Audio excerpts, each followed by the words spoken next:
RTI Live News. Ask for right. Warangal జిల్లా చెన్నారావుపేట మండలం పాపయ్యపేట గ్రామానికి చెందిన రైతు మంటల్లో చిక్కి మృతి చెందాడు. వివరాల్లోకి వెళ్తే అల్లంలేని పాపారావు అనే రైతు భూమిని చదును చేయడానికి మొక్కజొన్న చొప్ప తగలపెడుతుండగా ఒక్కసారిగా గాలి రావడంతో ప్రమాదవశాత్తు అదే మంటల్లో చిక్కుకున్న రైతు మృతి చెందాడు. స్థానికులు ఎంత ప్రయత్నించినా ఆ మంటల వేడికి ఆ రైతును కాపాడలేకపోయారు.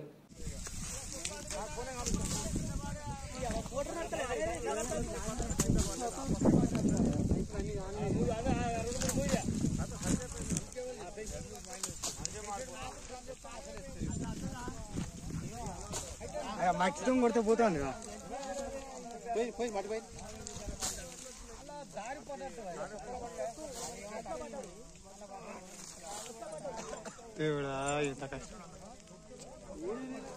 అక్కడ లోపల గుంజుతారా వస్తాడు కాలుతాయి కాదు మొత్తం కావాలేసి గుంజాలి కావాలేసి